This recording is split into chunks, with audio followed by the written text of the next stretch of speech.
সুপ্রিয় শ্রোতা, গল্প পাঠের আসর চ্যানেলে শুনতে যাচ্ছেন সুনীল গঙ্গোপাধ্যায় রচিত একা এবং কয়েকজন উপন্যাসটির ৩৫তম পর্ব। আমি ওয়ারা করিম, সাথে থাকুন। যে কোনো কারণেই হোক, বাবা হঠাৎ এই সময় দাদামশাইয়ের আশ্রয় ছেড়ে নিজের পৈতৃক গ্রামে চলে যাবার জন্য জেদাজেদি করতে লাগলেন। বাবা নিরীহ ও লাজুক ধরনের মানুষ, কারুর মুখের উপর জোর দিয়ে কথা বলতে পারেন না, কিন্তু ভেতরে ভেতরে বেশ গোঁয়ার। একবার কিছু একটা বলে ফেললে আর অন্যের কথায় মত পরিবর্তন করতেন না। দাদামশাইয়ের ওখানে আমাদের কোনো অসুবিধেই হচ্ছিল না, দিব্যি খেতাম দেতাম, ঘুরে বেড়াতাম। তবে সেই অবস্থা বাবার কেন অসহ্য বোধ হলো তা সেই বয়সে আমার বোঝার কথা নয়।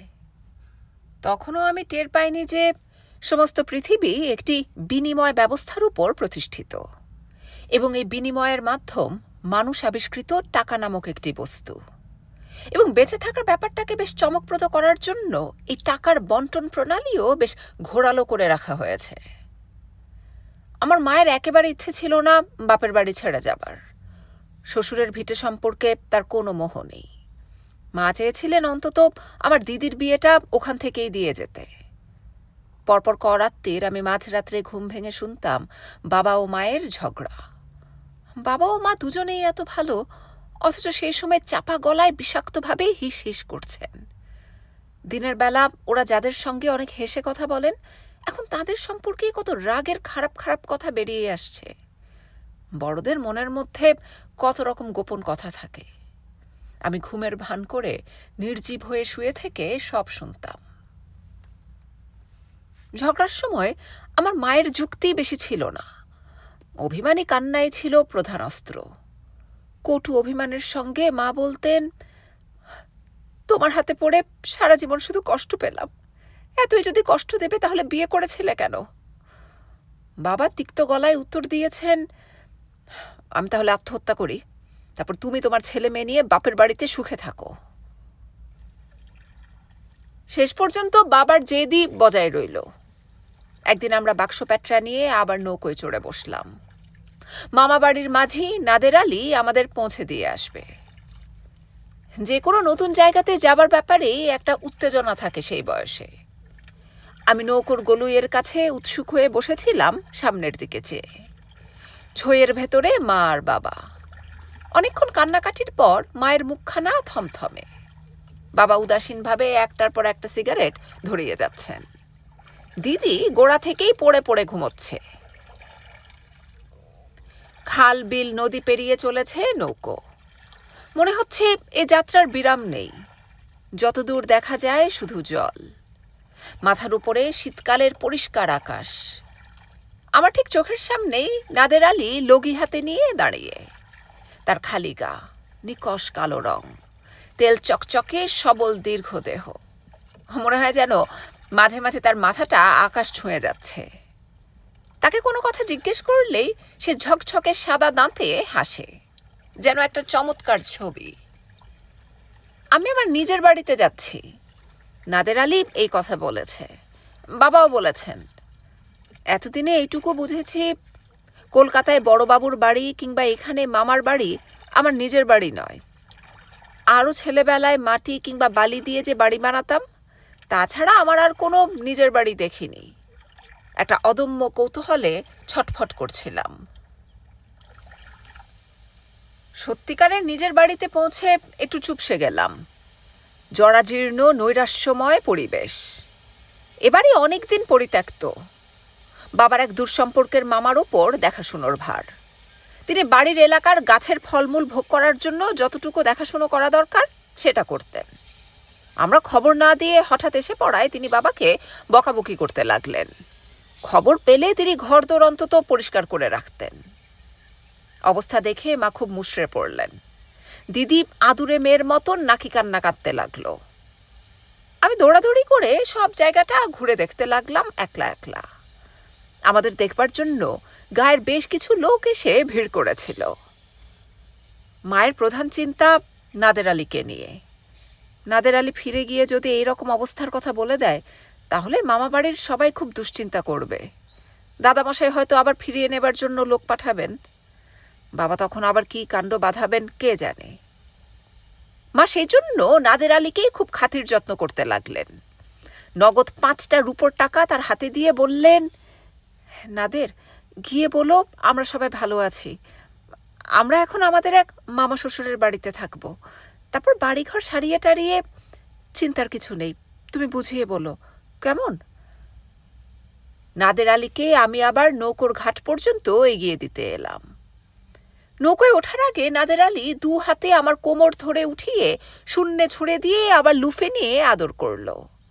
তারপর বলল, ঠাকুর ভাই আবার আইসো, এইবার তোমারে আমি ঠিক 3 প্রহরের বিলে নিয়ে যাব। নাদের আলীর সঙ্গে সেই আমার শেষ দেখা। সে তার কথা রাখেনি। যে কোনো চেনা মানুষ চলে গেলে আমার চোখে জল আসে। ফুলপুরে প্রথম কয়েকদিন আমাদের ভালোই কেটেছিল। আমরা নতুন মানুষ, আমাদের গায়ে তখনও কলকাতার ছোঁয়াচ আছে, সুতরাং আমাদের সম্পর্কে অনেকেই আগ্রহী। প্রায় নানান বাড়িতে নেমন্তন্ন পাই। আর সে কি খাওয়া!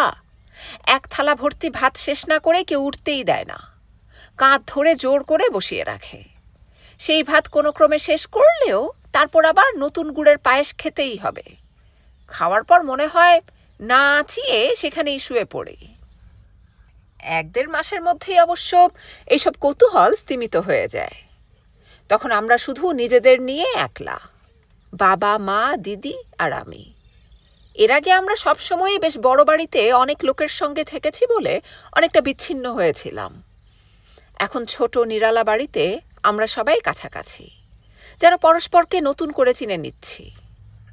মাকে দেখি সারাদিন রান্না করতে, বাবা গম্ভীরভাবে বসে থাকেন, দিদি জল তোলে, কাপড় কাচে আর এপাড়া ওপাড়া ঘুরে বেড়ায়। এখানেই আমি নানাজনের কাছ থেকে টুকরো টুকরোভাবে শুনি আমার পূর্বপুরুষদের গল্প, আমার ঠাকুরদা, 3 ঠাকুমা আর বিশ্বরঞ্জন কাকার চমকপ্রদ জীবনী। পূর্ণিমা পিসিমার বিয়ের কেলেঙ্কারির কথাও অনেকেই ভোলেনি। ভারী আশ্চর্য লাগে, সেই সব মানুষ সবাই মরে গেছে কবে, তবু তাদের গল্প এখনো বেঁচে আছে। আমি ওদের কারুকেই দেখিনি, তবু যেন দেখতে পাই। ওই বাতাবি লেবুর গাছটার তলায় বসে আমার ঠাকুরদা তামাক খেতেন। বাগানের মধ্যে ভাঙা ঘরটায় আমার ছোট কাকা মূর্তি বানাতেন। আমি সেই সব জায়গায় দাঁড়াই, আমার গা শিরশির করে, শরীরের মধ্যে যেন টের পাই পূর্বপুরুষের রক্তস্রোত। যদিও প্রত্যেক মানুষের জন্মই এক একটি আকস্মিক ঘটনা মাত্র। মা যখন রাগের মাথায় বাবাকে বলেন, তুমি আমায় বিয়ে করলে কেন, তখন মায়ের মনে থাকে না যে তাহলে আমি বা দিদি জন্মাতাম না। অথচ সব মাই নিজের সন্তানকে সমস্ত প্রবৃত্তি দিয়ে ভালোবাসে। মানুষের জীবন এই রকমই অযৌক্তিক। ঘন ঘন জায়গা বদলাবার ফলে আমি বন্ধুহীন হয়ে পড়ছিলাম। ফুলপুরে আমার তেমন কোনো বন্ধু হলো না। বছর শেষ হয়নি বলে স্কুলেও ভর্তি হয়নি। আমি একা একা ঘুরে ঘুরে এক একদিন এক একটা বাগান বা পুকুর বা পাটক্ষেত আবিষ্কার করতাম। যা কিছু আমায় কেউ কখনো চিনিয়ে দেয়নি সেগুলোই আমার নিজস্ব বলে মনে হতো। আমার সেই অধিকারের জগতে আমি আপন মনে কথা বলতাম আমার পুরনো বন্ধুদের সঙ্গে। কলকাতার কথা খুব মনে পড়ত। বিষ্ণু, জিমুতো, রেনু, ওদের যেন ঠিক চোখের সামনে দেখতে পেতাম। এক একদিন সূর্যদার সঙ্গেও আপন মনে কথা বলেছি। কল্পনায় দেখতাম জেলখানার গড়াদের ওপাশে সূর্যদা একটা হাফ প্যান্ট পরে দাঁড়িয়ে আছে, ভীষণ রাগী থমথমে মুখ। সূর্যদা নিশ্চয়ই কোনো এক সময় জেলখানা ভেঙে বেরিয়ে আসবে, কিন্তু তার আগে যদি সূর্যদার ফাঁসি হয়ে যায়।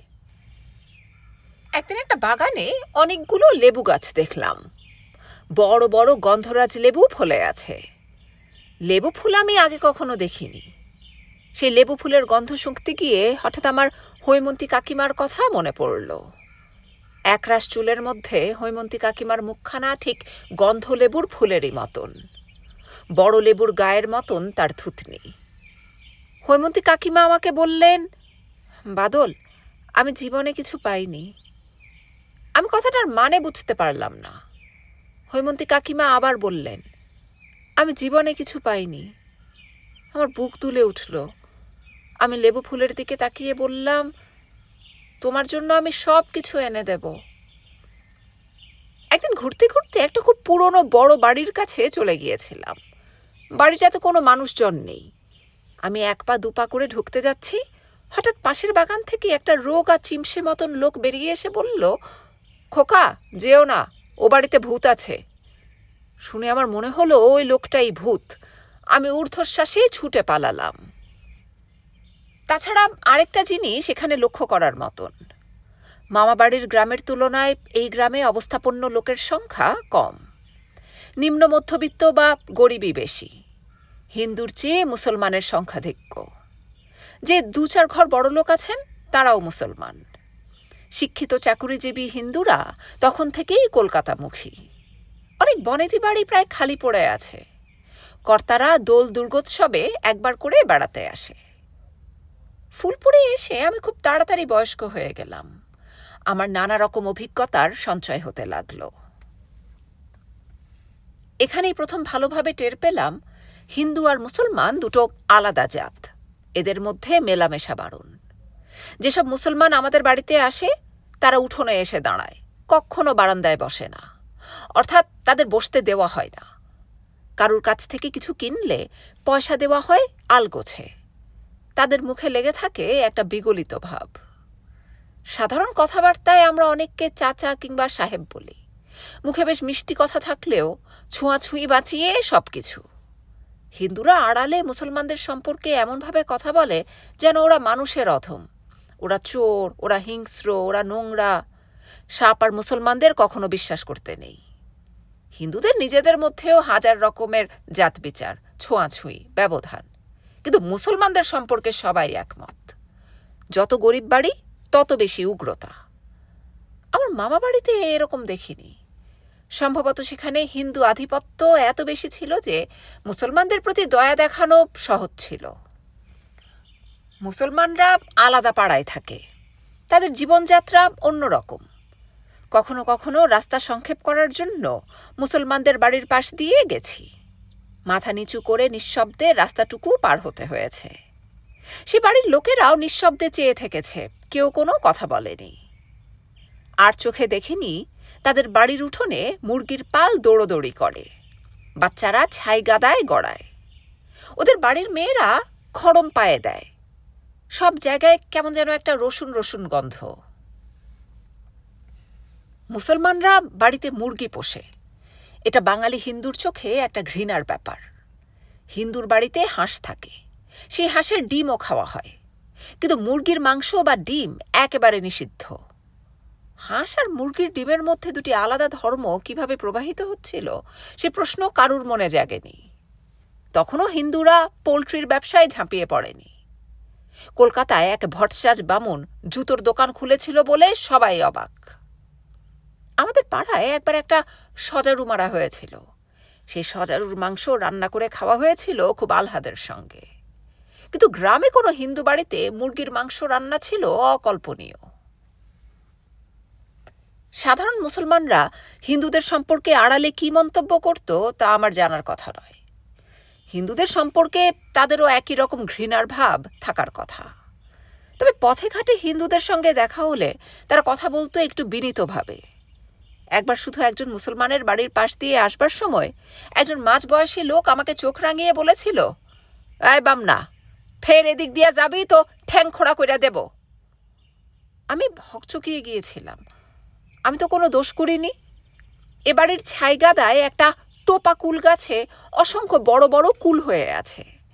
একবার ভেবেছিলাম সেই কুল কয়েকটা লুকিয়ে পেড়ে নেব, কিন্তু সরস্বতী পুজোর আগে আমার কুল খাওয়া নিষেধ, তাই লোভ সংবরণ করেছি। তবু এই লোকটা আমাকে বকলো কেন? আমি তেরিয়া হয়ে দাঁড়িয়ে বললাম, কেন? লোকটি উঠে এসে চেঁচিয়ে বলল, ভালো চাস তো পালা, নয়তো একখানা সোপার দেব, মানে থাপ্পড় দেবে। আমি লোকটির নিষ্ঠুর মুখের দিকে তাকালাম। কয়েক শতাব্দীর ভুল বোঝাবুঝির মাঝখানে আমরা দুজনে দাঁড়িয়েছিলাম। তাই আমার মনে হচ্ছিল লোকটি বিনা কারণে আমাকে অপমান করছে, এবং লোকটি ভাবছিল আমার ঠাকুরদার বাবার দোষে আমাকেই শাস্তি দেওয়া উচিত। সেদিন লোকটি আমাকে খুন করে ফেললেও সেটি একটি ইতিহাসসম্মত ব্যাপারই হতো। হিন্দুদের মুখে মুখে তখন কাশেম আলীর নাম খুব ঘুরত। কাশেম আলী তখন ওই তল্লাটে মুসলিম লীগের পান্ডা, এবং সে পাকিস্তান নামক একটা আজব জিনিস সম্পর্কে আবোল তাবোল বলে যাচ্ছে। 1940-এ লাহোর প্রস্তাব পাশ হয়ে যাবার পরও অধিকাংশ হিন্দুই পাকিস্তান শব্দটির সঙ্গে তখনও পরিচিত নয়, কিন্তু মুসলমানেরা কাশেম আলীর কথা বেশ মন দিয়ে শুনছে। তার ফলে দু একটা ছোটখাটো ঘটনা ঘটতে লাগল। হাটে বাজারে মাঝে মাঝে হিন্দুরা মুসলমানদের হাতে মার খায়।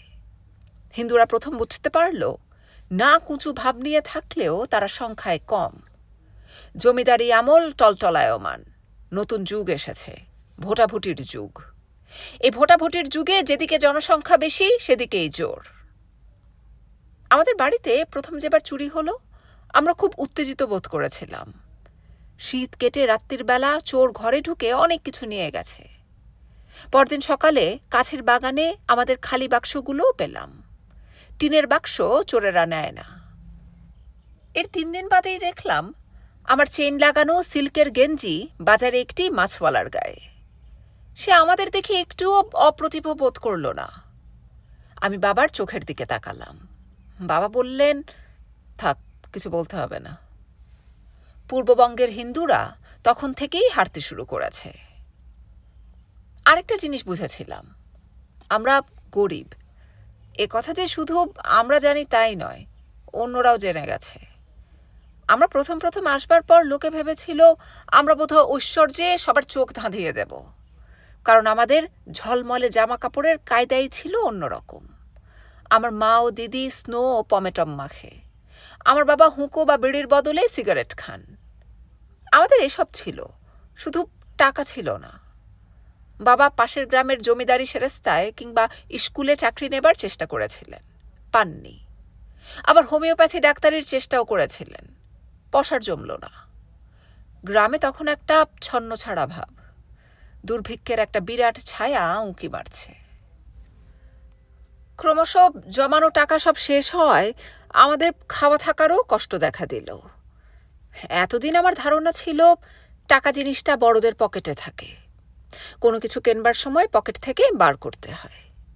কিন্তু পকেট থেকে যে টাকা কখনো কখনো ফুরিয়ে যায় এবং সেজন্য বড়দের মনে কষ্ট জমে ওঠে, এই উপলব্ধি আমার নতুন।